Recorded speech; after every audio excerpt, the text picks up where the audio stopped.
This is the Stella Culinary School Podcast, Episode 3, Stocks, Part 2.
And this is the Stella Culinary School Podcast, found online at stellaculinary.com. My name is Jacob, and this is the continuation part 2 of Stocks, the Foundation of Great Cuisine. Now, if you have not already listened to episode 2, I very much encourage you to go back and listen to it because that's the foundation for this episode 3.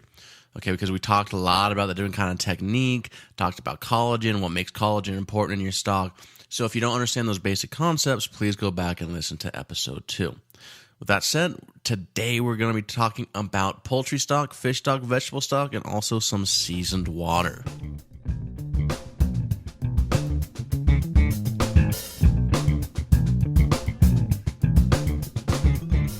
So in the last episode, we went over in detail how to make a great veal stock, and now we're going to talk about how to make a poultry stock. And poultry stock, the process is very much the same as a veal stock.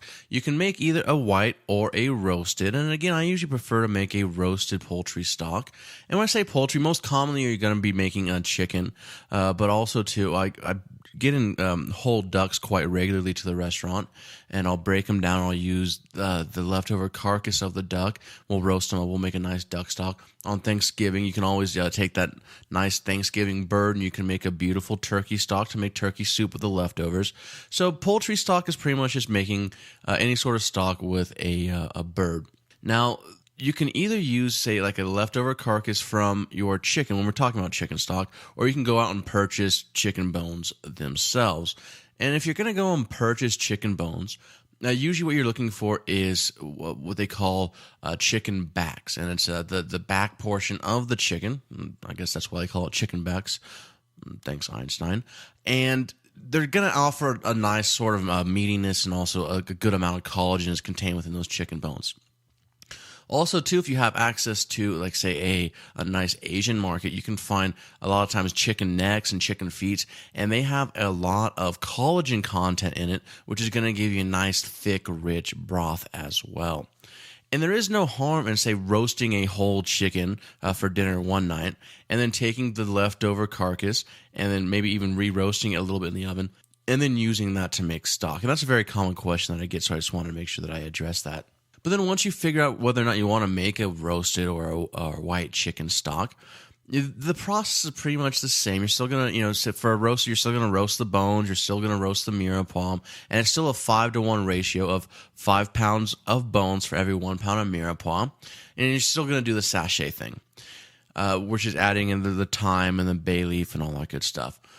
The only difference is you're going to want to simmer it for 4 to 6 hours instead of the 8 to 12 hours, which you would do for a veal stock. Now, again, you're always going to want to start your stock with cold water, just like what we talked about in the veal episode. And you're going to want to do that first initial skim when that scum comes to the surface. And you're also going to want to skim it one last time before you actually strain it. Now, after the 4 to 6 hours of simmering time, you're then going to pass it through that conical strainer to get out most of the bones in the mirepoix, and you're going to pass it through a chinois. And that's going to give you that nice texture without any of that particulate matter dissolved into your stock. And again, you want to make sure you're taking your stock and you're going to cool it down in an ice bath to below 40 degrees Fahrenheit or 5 degrees centigrade, so we don't have that time temperature abuse. You need to get that down below those temperatures within 4 hours. And unlike the veal stock, I would not recommend making a remillage or what we call a second poling, which is where you put those bones back in the stock pot and you simmer them with additional water and mirepoix to get that final extraction. There really is no advantage to doing that with poultry bones because you pretty much have extracted all they have to give within that first 4 to 6 hours of simmering. Now, the resulting poultry stock can be used to make a great soup, or it can be used to make a reduction sauce by reducing it down. You can add a little bit of a thickening agent in the form of, say, flour or cornstarch or roux, which we're going to talk more about that in the mother sauce series coming up.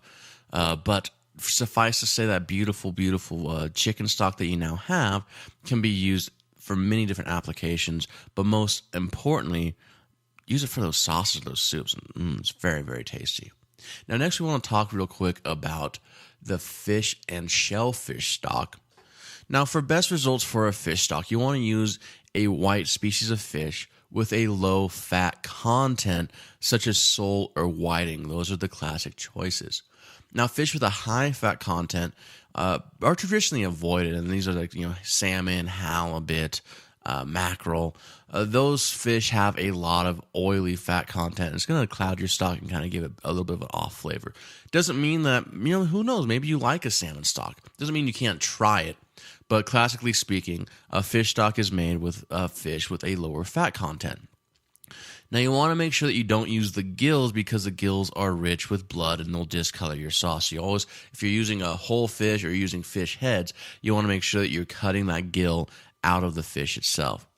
Now, fish actually contains a very delicate collagen that melts at a much lower temperature than land animals. And the collagen basically melts at around 50 to 70 degrees Fahrenheit or 10 to 25 degrees centigrade. So you have a very, very low melting point. So you don't really need even that hard of a simmer to extract that collagen. So let's talk real quick about the actual process of making a fish stock. So you have your nice lean fish scraps and you have your mirepoix again. Now, sometimes people find that the celery in the mirepoix is a little bit too assertive, so they'll replace the celery with the white part of leeks just to add a little bit of a different aroma and a less assertive flavor, because a fish stock is by nature very, very delicate. And because of the fish's delicate flavor, you're also going to be using less mirepoix in your ratio. So for every 10 pounds of fish bones or flesh that you'll be using in your stock, you're going to want to use 1 pound of mirepoix. So instead of a 5-to-1 ratio, you're now using a 10-to-1 ratio. And you're going to take your mirepoix and you're going to cut it up nice and small. You're going to cut it up, say, into, a medium dice or a large dice, because you're only going to be simmering your fish stock for 45 minutes. So you want to make sure that you have enough surface area to fully extract all the flavors and aromas in your vegetables or your mirepoix. Now, what I like to do is I like to take my mirepoix, I like to put it at the bottom of my stock pot where I'm going to make my fish, and I like to cover it with a little bit of white wine and some butter, and then turn it on, low, medium, low heat, and put the lid on and let it steam and simmer for about 5 to 10 minutes. This is going to get a nice little extraction base from the mirepoix to get your stock going. Now, also too, this added liquid and the mirepoix on the bottom of the pot is going to help keep the delicate fish bones from sticking to the bottom and scorching, which is very, very common and can happen quite often. So put the mirepoix on the bottom, and after that initial 5 to 10 minutes of simmering, you're going to then put your fish scraps or your fish bones on top. You're going to cover with cold water, and then you can add in a little bit of your sachet aromatics such as peppercorns or bay leaves or thymes, but you want to add it very, very sparingly. 1 or 2 peppercorns will go a long way in a fish stock. Same with thyme and bay leaves, probably like half a bay leaf and a couple sprigs of thyme, because again, you want your fish stock to taste like fish. You don't want it to taste like a bay leaf stock or a pepper stock. So because the fish is so delicate in flavor, you really want to make sure you get a nice balanced extraction. Now, again, you're only going to simmer that stock for about 45 minutes. You're going to simmer uncovered. And the reason why you don't want to simmer more than 45 minutes is because, number one, you're going to start really breaking down some of the more volatile aroma and flavor molecules in the fish itself. But also the stock can become cloudy with dissolved calcium salts from the disintegrated bones, because after about 45 minutes to 60 minutes, the actual fish bones will start to disintegrate in the simmering water. After that 45 minutes of simmering, you're going to do the exact same process of straining through both a conical strainer and then a chinois, ice bath, chill it, and then reserve it for your soups and sauces. Now, a little note on shellfish. Lobster and shrimp are commonly used in place of fish to make a shellfish stock. However, they really contain no gelatin, and their color and flavor pigments are more soluble in fat than they are in water. So this is why when you make, like, say, a lobster stock, paprika or some other form of a red seasoning is very commonly added to the water base, because without it, the stock usually comes out an uninspiring grayish color. So for me, if you want to actually have, say, a lobster flavor or a shrimp flavor in your sauce or your dish that you're doing, a much better method is just to do a straight oil or butter extraction. You can use clarified butter, you can use canola oil, and you basically just cover the lobster shells or the shrimp shells with this fat, and you're going to, on very low heat over about the course of, half hour to an hour, you're going to slowly extract that flavor, and you're going to, again, strain it off almost like you're making a stock, but instead you're making your stock with oil instead of water. And then you can use that oil for sauteing the aromatics, or for if it's, you say you do like a clarified butter extraction, you can then use that clarified butter to mount your sauce at the end, giving it a little bit of a lobster flavor. Again, because there's no gelatin and the color pigments don't transfer well into water, there really isn't a whole lot of use for making a lobster or a shrimp stock. And most shellfish stocks in general are the same. Now, the next stock I want to talk about is a vegetable stock. And again, this is going to be for if you want a nice, light, subtle flavor to your a sauce or a soup, and you don't want it to be too overbearing. A vegetable stock is really the way to go. And also, it's great for vegetarian cuisine as well. Now, you always are going to want to use mirepoix, but I also recommend using mushrooms and tomatoes as well, which are rich in savory amino acids. And this is basically going to give you that nice meaty flavor that you'll be missing without having, say, the veal bones or the poultry bones in your stock. The meatiness of mushrooms and tomatoes is really going to add a nice sort of rounded flavor to that mirepoix. Now, it's important to use a little bit of fat to sweat down your vegetables. I like to use butter, but if you're doing this for a vegan, you can use a vegan-friendly oil, so then there's no butter involved. But really, the purpose for using a fat to sweat down your vegetables at the beginning is because most aroma molecules are actually fat-soluble. So if you just take your vegetables and you cover them with water and then you simmer them for 45 minutes or 60 minutes to make that stock, what's going to happen is you're going to have a very weak tasting vegetable stock because of the fact that a lot of the aroma molecules, which give you a lot of your flavor, haven't dissolved. Remember, aroma is 70% of our taste buds, and that's basically just coming through the olfactory system through our sense of smell. So you want to make sure that you sweat down your vegetables and a little bit of fat. And again, just like with our fish stock, because we're not going to simmer for that long, you want to make sure you're doing, like, say, a medium to large dice on your vegetables. And then after the sweating process, you're going to cover them with water. And because there's no protein involved, you can actually cover with hot water. And then you can also add in some other stuff like white wine, garlic, shallots, whatever you see fit. Now, one thing you don't want to add to your vegetable stock is you don't want to add anything starchy because it'll cloud it. So you don't want to add, like potatoes. Potatoes are a little bit too starchy and they're going to start clouding your vegetable stock. And you don't want to add any green vegetables like broccoli or spinach or asparagus to your vegetable stock because the chlorophyll is going to break down. It's going to start giving your stock an off flavor over the long simmering time of an hour. And it's going to give it this really ugly green, brownish, gray color. So make sure you're using vegetables that will incorporate well into your stock, which pretty much is any vegetable except for green vegetables, except for celery, that doesn't really count, or a starchy vegetable such as a potato. So again, some of the vegetables that I really like besides your mirepoix, you're going to be looking to add in some garlic, and you can add roasted garlic for flavor. You can add some shallots. You can add some parsnips are great. A little bit of cauliflower works really good. And these are all different things that as you experiment with and you work your way through your stock making process, you're going to find your own little niche.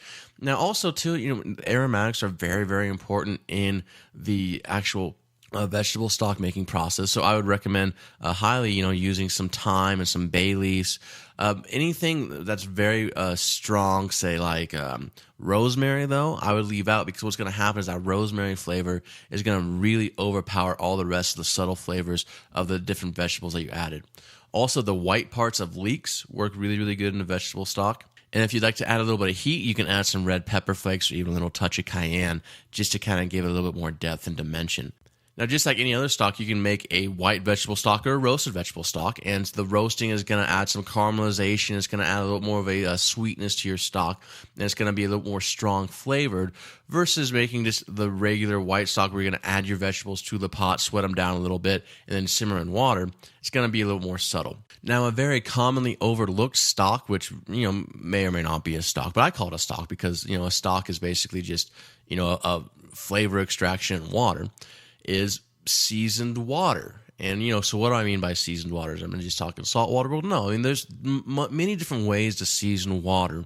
And if you're creative with it, you can actually come out with a really good flavor base. A lot of the soups that I make actually at Stella Culinary, they're not even stock-based. They're water-based soups with some strong flavorings in it. For example, we were doing this great duck soup, but I wasn't actually having any duck stock in my soup. It was a duck dumpling soup, but I wanted to do this kind of like a sweet and sour spicy thing.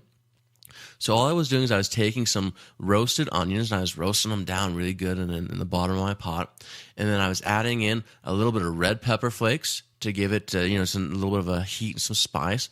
And I covered it with a little bit of sake, because I'm going with a little bit of an Asian hint here, and some water. And I added in some hoisin, which is an Asian sauce with a nice dark rich color and like a nice sweetness to it.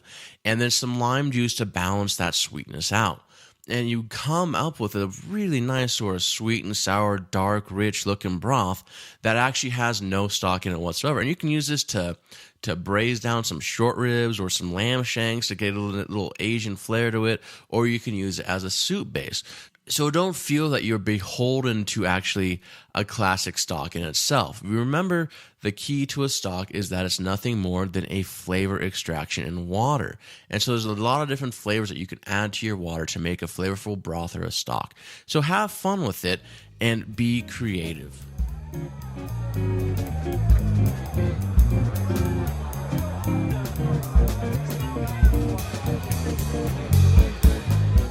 Okay, so before we get into our culinary quick tip, I want to just go over the fact that we do have a video for you as a supplement to this episode 3 podcast. So head on over to stellaculinary.com, and I have a video on how to make a roasted chicken stock, and it takes you through the entire process of roasting the bones and roasting the mirepoix, the whole skimming and straining process. So it'll give you some very nice visual cues on how we actually make our roasted chicken stock over at Stella Culinary. And of course, your homework for this episode is to make one of the stocks that we talked about in this episode, whether it's a chicken stock, a fish stock, vegetable stock, or even a seasoned water or a seasoned broth, and then do something with it. Have fun, make a soup or make a sauce with it.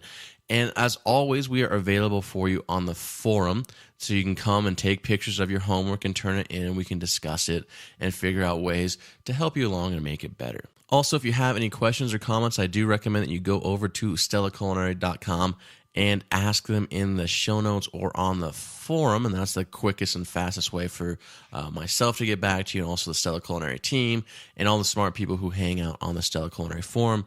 And you can also always email me, jacob@stellaculinary.com, or you can always hit me up on Twitter @ChefJacob.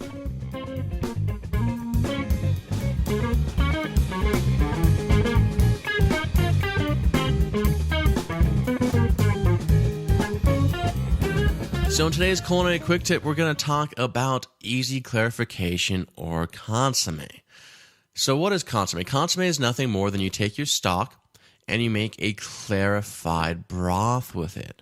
And the classic process of making a consomme is really, it's a pain in the butt. You got to cut your vegetables at a precise size, and then you mix them with ground meat and egg and sometimes eggshell. And you put it at the bottom of your pot, and you pour in your cold stock, and you turn on the flame, and you constantly stir it. And hopefully, if the culinary gods smile on you, this raft will float to the top, which you poke a hole in, and you just got to percolate up and through. And then if someone comes by and turns your heat up too high, then the raft disintegrates and it clouds your stock. You got to start all over again. And suffice to say that it's quite a pain in the butt. It's a beautiful technique when done properly, but it's really, really time consuming and difficult to grasp, especially if you're first starting out. So what I want to talk to you about instead is how to get the same results with a much more effective and efficient process.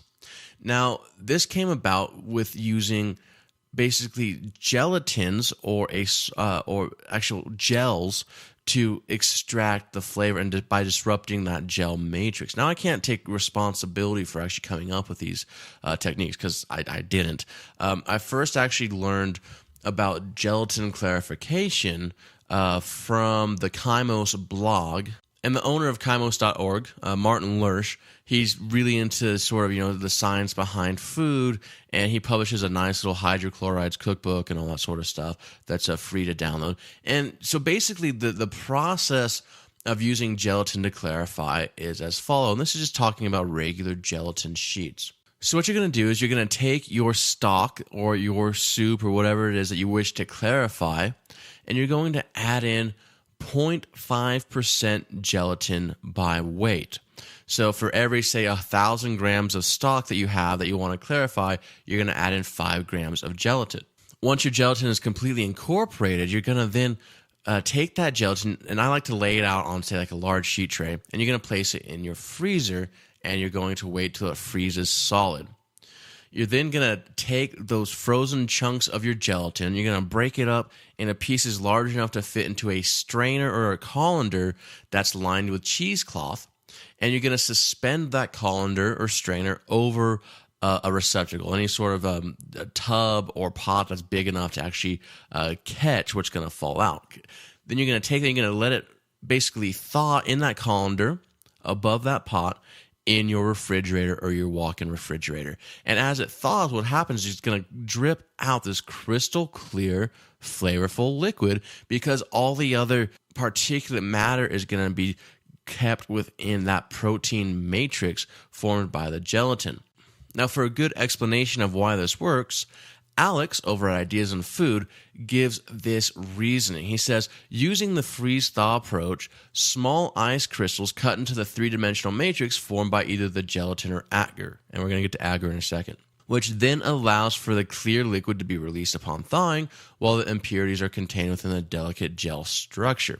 See, but the only problem with the freeze-thaw approach is to do a good amount of clarification, you need a good-sized freezer, and you need a large refrigerator with lots of open space, most notably a walk-in refrigerator, which doesn't really, you don't really have a whole lot of that in home kitchens. And even in a professional restaurant, sometimes, space is always an issue. You're always trying to maximize your space. So this does take up a lot of room, and it also takes about 2 days to complete. It takes, overnight for your gelatin to completely freeze in the freezer, and it takes at least 24, sometimes up to 48 hours for it to completely thaw out in the walk-in or the refrigerator. So for a more efficient technique, Aki and Alex over at Ideas in Food, they came up with what they called compression clarification using agar-agar.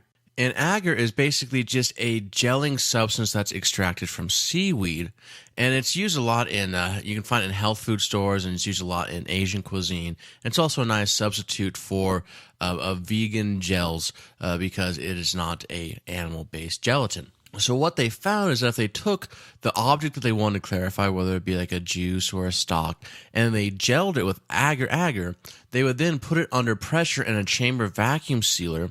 The compression from the chamber vacuum sealer would break up that gel, and it would allow the fluid to weep out nice and clear, leaving behind the particulate matter, just like in the gelatin freeze-thaw application. Now, the problem with this is that a lot of us don't have chamber vacuum sealers. Even in some professional kitchens, chamber vacuum sealers will run you about $3,000. You can get some smaller ones for around $2,500, but still, it's an expensive piece of equipment. So what the guys over at Cooking Issues found out at www.cookingissues.com, and this is the French Culinary Institute's food and science blog, and you should definitely go check it out. And they basically found out that you can use the same principle of agar clarification, and you take it, what they would do is they would take and they would gel their stocks or in this case, Dave is big into clarifying lime juice, so he would gel his lime juice using agar-agar, and he would use 0.2% agar by weight to make this gel. Once it's set, he would then gently break it up with a whisk. Then he would take these broken particles and he'd put it into a cheesecloth and gently wring out a nice cleared liquid. So this allows you to do a very quick and simple clarification without having to build the raft, and it is almost foolproof. And for more information on both these techniques, the compression clarification, basically pioneered by Ideas in Food, and the agar clarification without the compression that was formulated by Dave Arnold over at Cooking Issues, head on over to StellaCulinary.com and check out the episode 3 show notes, and I will definitely have links to those articles on that page. And because we covered so much information in the last 2 episodes regarding stocks and the recipes and all these different techniques and information, again, like I mentioned in episode 2, we're going to have one singular resource over on StellaCulinary.com for our stocks. And as we update and do more information, more videos, and more techniques on the stock making process, this page will update. So to get all the information that Stella Culinary has to offer on stocks, head on over to StellaCulinary.com/stock. And that's it for this episode of the Stella Culinary School podcast. Thank you once again for joining me. Stay tuned for next episode where we talk about the basics of blanching, which is a very important basic technique that everyone must know and understand. Have questions? Head on over to the Stella Culinary forum, or you can always Twitter me at Chef Jacob. Email me, jacob@stellaculinary.com. Don't forget to sign up for our free seasonal newsletter. Check out our Stella Culinary Facebook page, and remember to cook with passion.